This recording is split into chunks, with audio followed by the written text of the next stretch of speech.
Good morning. Happy Monday. Happy We're Monday. a man down today, but some might say we're a man up. Yeah, some might say. But yeah, happy Memorial Day. Normally, I would actually, no, I'm gonna take that back. Definitely taking the day off after this show, but still always good to see your beautiful face on a Monday morning. Uh, yeah, can't Likewise, complain. this Can't this complain. episode goes out to all of our British fans still listening. Yeah, we actually do have a strong audience in the UK, which is surprising, but not surprising based off of you and Ross. I'm like, okay, makes sense. So shout out to all of our UK listeners.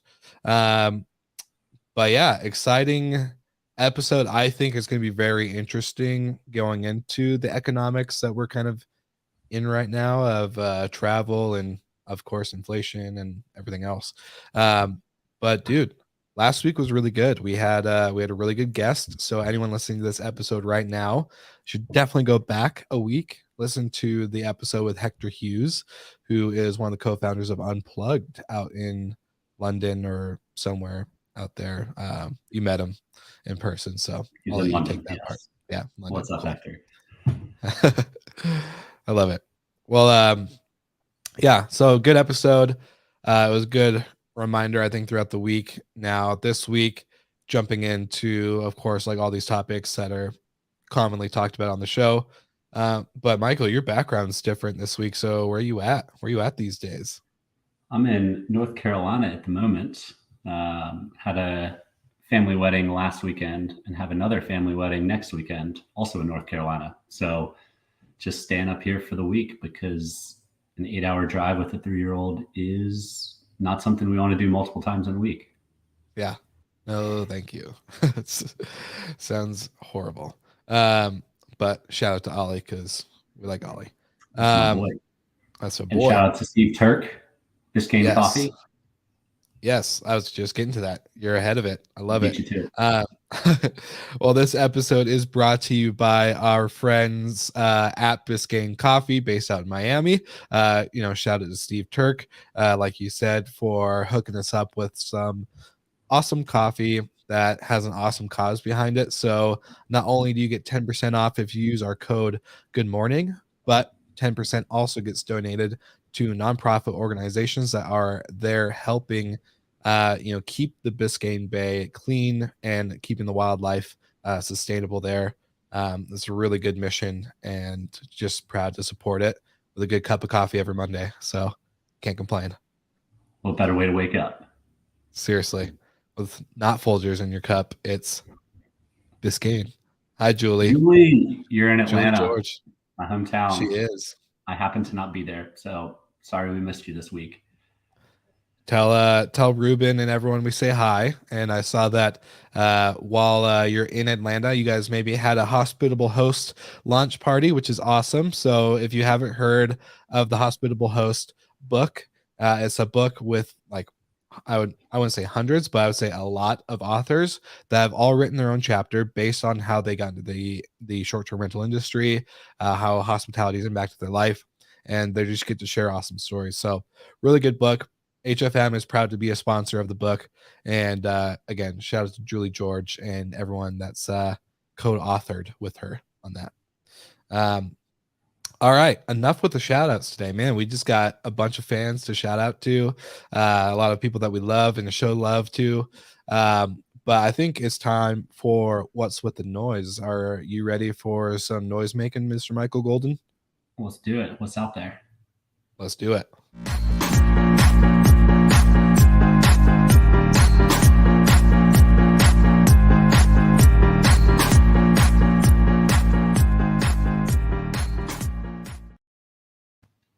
We had a nice streak there of M&A activity, but we are back to funding activity. So congrats to the team at Hostfully for closing a $4 million seed round.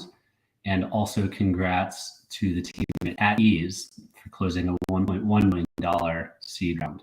Two great groups run by great people who've been staples in the industry for quite some time. So congrats to you guys. We look to seeing how that money is used and how much growth you can compile thereafter.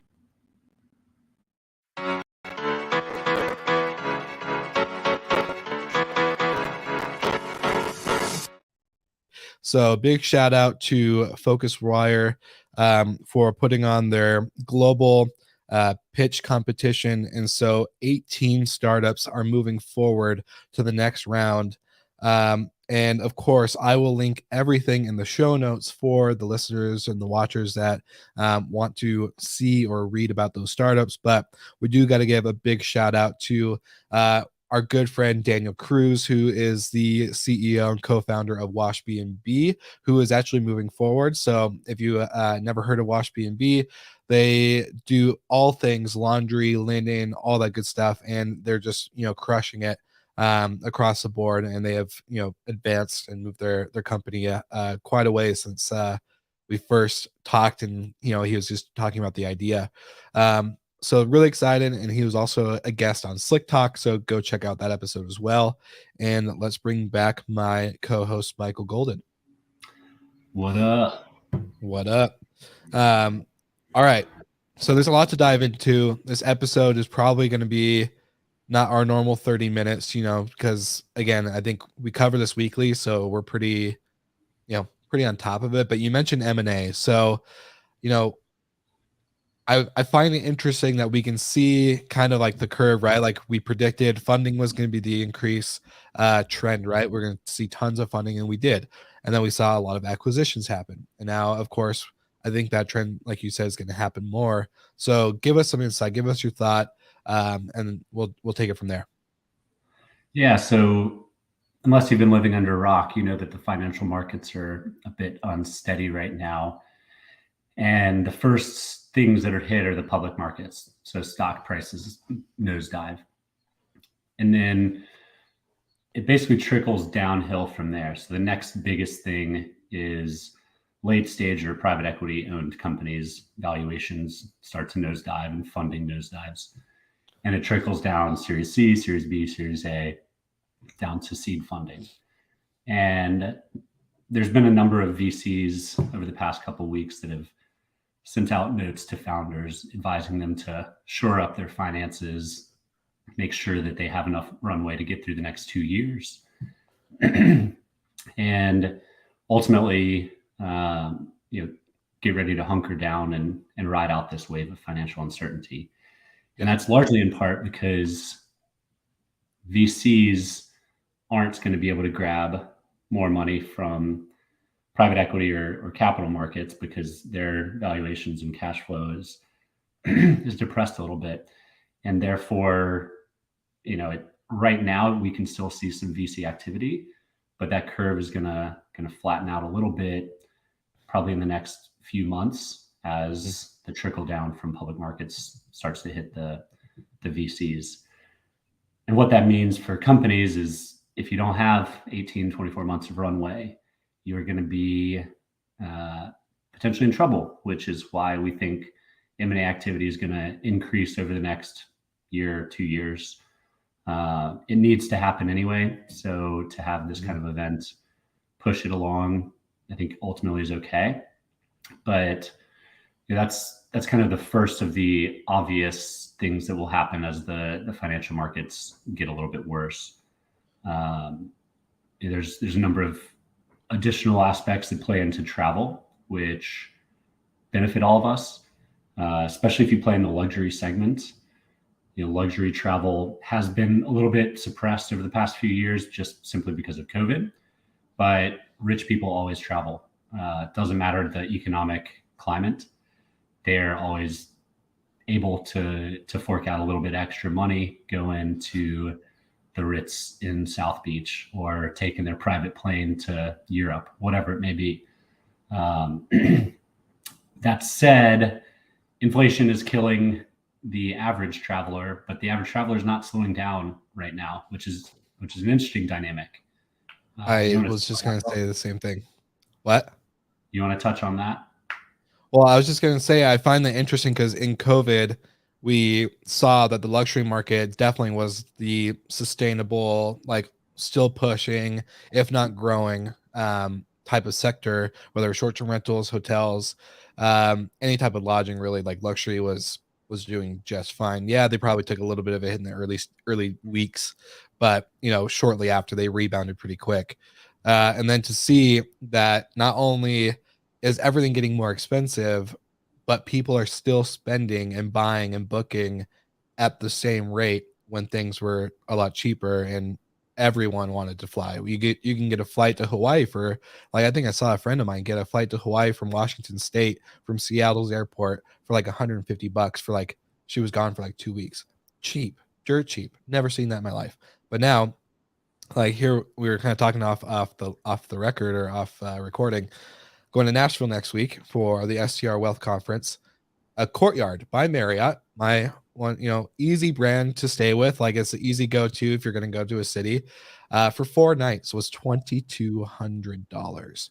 Granted, I do know there is a festival happening in town, that makes sense, but still, like, that's expensive. Insane. For Yeah, I was that's booking a flight to the UK last week, and normally out of Atlanta, direct flights $1,200, give or take. Yeah, And this, I mean, we're looking at flights twice that, 2,000, 2,400. It's insane. It's yeah. crazy. So that's a blend of inflation plus demand plus gas prices, which equals a challenging combo for the business traveler who has a budget, or the family travel who has a budget. But again, that's the kind of stuff that doesn't really affect luxury. They're still flying, probably still flying in first class. And we probably won't feel it this summer because people have been able to save up the past 2 years dreaming of that European vacation.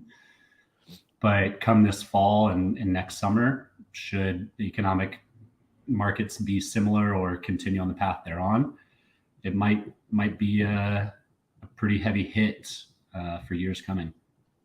Well, and so I kind of want to touch on kind of something you said about the M&A stuff, because for me, so HFM is not a funded company. We're a bootstrapped, cash flow business, to where, I always think about, cash flow being king, right? Like, if we don't have cash flow, what are we doing?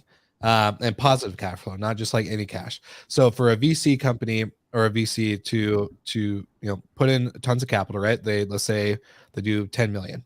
So that 10 million is supposed to power growth, do all the stuff that we talk about on the show all the time. So if VCs are telling their companies kind of like, hey, make sure you have enough cash flow or enough cash to get you through the next 12 to 24 months, yada yada yada, whatever that may be. Why would M&A still continue? Doesn't that take up a lot of cash? That's what I want it. Like, if M&A, like, I could see that being the trend, but would that only be with the big companies? Like, let's say, you'll see profitable companies or companies with war chests able to purchase other companies at discounts because they're out of cash.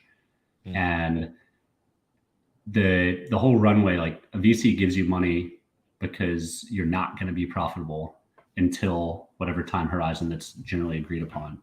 So if you get 10 million in funding, they expect you to spend 10 million, and typically at the 2-year horizon, you're going to start being profitable. And if there's not that clear path, then that's when founders really need to reel it back in. But you'll see companies that raised a year or 2 years ago, they're kind of towards that tail end. They might have a lot more trouble raising funds this time around than last time around. And the valuations might nosedive because they're going to have to shed some people, shed some spend, shed the burn, and ultimately might come up for sale. Instead of a valuation of 50 million, they might come up for sale for 10 million. It's better than going completely bust. So there's likely to be a number of fire sales where people just kind of run out of capital. And a lot of that depends on your existing investors. If they have money set aside to reinvest in you to get you through hard times, that happened a bunch during COVID as investors came in and pushed, basically gave a lifeline out to a lot of their portfolio companies that were doing well to make sure they'd see it through. But there were a lot of companies that still went bust during COVID. I mean, we saw a number of Stay Alfred, Domio, some big ones who raised a ton of money.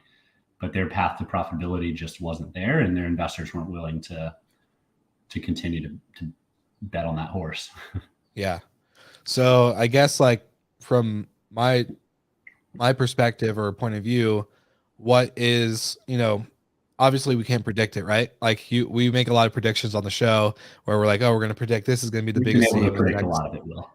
We've been able to predict. We're pretty Not good. rocket I'm not science. gonna lie, but we can't predict when this like big downturn is gonna happen, right? Like we can't say like, all right, guys, in the next month, get ready, hold on to all of your cash, start being lean, operate lean, blah blah blah, because we just can't predict that kind of cause. But what's the threshold? When does this Well, bubble we don't get? have to predict it. People way Yeah, smarter than us at these mega VC funds are already saying it. So yeah, when the stock markets are now, whatever, 20, 30, 40% down from their highs, uh, VCs feel it because they're not able to raise their next round, which means it's harder for early stage companies to raise their next round. We're not yeah, there quite yet. I mean, as we just saw in What's with the Noise, there's still companies getting early stage funding. mhm, I can attest to that ourselves. There's still people out there willing to invest, and there might be even more appetite at this moment to get out of the capital markets and into high risk, high reward, especially with yeah, inflation the way it is. Um, but I mean, it's here, it's coming. There's nothing that's saying that stock market's going to turn around tomorrow and go through yeah, the roof. So it's survive in advance, and right now, the red lights aren't totally flashing, um, so that's good, and maybe we can avoid that. But yeah, if it does get to that point, ultimately people always still travel. They just might not take as far of a vacation. They might be a little bit closer. It might look more like COVID trips. mm, Um, I I know people aren't getting the rates they were getting last summer, this summer. They're still booking like crazy and getting good rates, but it's not absolutely insane madness like it was last year. yeah, Um, and I think the rates will continue to come down. So people that bought their house at the all-time highs, expecting ADRs to remain, it's gonna be a tough slog. But I think ultimately resetting the market's not a bad thing. It got a little crazy there for a minute, um, and at the end of the day, if you're gonna have a company, you should always aim for profitability. And if you're yeah, profitable, fine. Um, you have to go from 0 to 1, and it takes money to do that. But at the end of the day, if again, you no one's you don't have to sell your business, you don't have to lay people off, none of that, as long as you're profitable. So yeah. shout out Simon Lehman. It's all about profitability, right? Yeah, I'm gonna say Simon's business is gonna be doing really good with all this M&A activity. Um, but no, that's really good points, and I just find it very interesting though. Like I think the human behavior behind the current booking rates that we're seeing, right? Like people really did miss out on a lot of life events, memories, trips, vacation, whatever it may be, with the early, COVID days, like we keep talking about, 2020, 2021, even. Um, and it's just funny, like they're willing to spend whatever it takes to make it happen. And granted, like sometimes there's like a there's like you have no choice, like you got to go to this conference, you got to go to this place, everything's expensive, you're gonna just have to pick and be willing to sacrifice what you're gonna give up. And so I found it interesting just because it's like, I don't know if you've seen the like Steve Harvey like video where he's talking about like fly first class, do it once, and you'll never go back, and you get that extra room, and you get the drinks or the meal. And I was like, yeah, Steve Harvey, like you tell him like fly first class. I'm like, shit, I don't know if I ever want to fly first class at these prices right now, just because I know after you've flown first class, there's a certain threshold that you're willing to pay for that type of experience. I So mean, yeah, but I mean, I've flown first on the lie flats internationally. I don't sleep yeah, on planes anyway, so to pay like 4 times as much, I'd rather take 4 trips back and forth than maybe get an hour of sleep max Like Yeah. when I tell you I don't sleep, I literally get zero sleep, so it doesn't really matter to me. Um, but that's where upgrades help. I will never pay for a lie flat. Yeah. I'm gonna say I've never had a lie flat for international, but definitely loving the upgrade side of things. Will not pay, 1,000, 2,000 for Not an worth it to upgrade. me. I mean, No. yeah, Yeah. give me a little extra room. I don't like Yeah. the economy seats, but give me a little Yeah. extra room. I'm tall. Yeah. And I will pay an extra 50, $100 for that for an international flight for 8 hours to have 3 more inches. Yeah. Um, but yeah, I mean, hey, yeah, if you want to blow all your budget on one trip instead of taking multiple, go for it. It's up to you. Hmm. It's a free Yeah. world. It's your You do money. you. Spend it how you want. You do you. Well, I think that is pretty dang close to the end of the episode. I don't, there's not really much other than just keep watching it. And I think for, operators that are, again, like, quote Simon Lehman, profitability is key. So my biggest thing that I've been seeing, which again I still don't think is talked about enough, at least when it comes to like short-term rentals, is the in-stay revenue, right? Like, so make those local partnerships, find any way you can to get guests to be purchasing while they're with you instead of before they get there or whatever. So I even had a friend, I don't know if it was you that I was talking to or somebody else, I was talking to somebody, and they just start like a concierge. um no, it was Daniel from Watch B&B, actually. Shout out to Daniel again. But we're talking about like, his friend has like 5 Airbnbs. He hired this local lady who just did everything for the guests. It was like a concierge fee that they paid within the rate, so it was kind of like hidden inside their booking. And she took care of their whole trip. And guess what? They got so much kickback. They probably, if not, got the same amount that they got from the booking from just all the concierge kickbacks and the tips and the upsells. So find ways to get creative and make that like revenue source outside of nightly stays possible, because I think that's such an underrated tactic for a lot of operators, whether it's hotel or short-term rentals, whatever you want to, whatever type of lodging. I think that's just the most easiest, slow bearing fruit. So Yeah, and maybe one more parting thought. So if you have the ability to go raise money now, go do it. Um, but it's not all doom and gloom. yeah, Some of the best and most valuable companies today were founded in the last economic downturn, and they got funded. VCs are looking for bargain deals, and yeah, they've been buying in at companies at crazy multiples.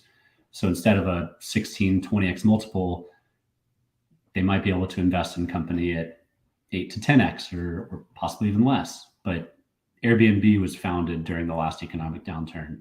Uber was founded in the last economic downturn. yeah, Lyft, like all the entire sharing economy was founded during the last economic downturn. So there will be some insanely valuable companies that come out of the next downturn. Um, you know, part in necessity, part in the ability to grow in times of need, just depending on your mhm, business model. So depending on where you're positioned within the ecosystem, yeah, it could be a really, really good thing for you.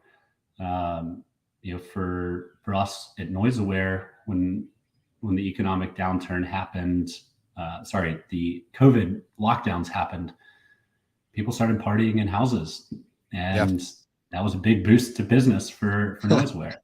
yeah. Uh, Bars and restaurants were closed. People were renting out short-term rentals and partying in those properties. So business And was good. There's I was, always winners in downturns. yeah, well, I was gonna say liquor sales were through the roof in America, like records broken during that time. So it makes sense. Liquor sales, increase in short-term rental bookings. I Yep. wonder what's happening. So Yeah, there's yeah, always winners. So just take a good hard look at your positioning, and if you're in a good spot, hold steady. You're going to do well. If you're not, shore up those finances and make sure you can get through the next couple of years. But yeah, yeah, that's all. I mean, it's it's not rocket science, but it is just something to be aware of and to keep an eye on. And there is still money out there to go grab if you need it, or if you want to make sure you're steady for a while.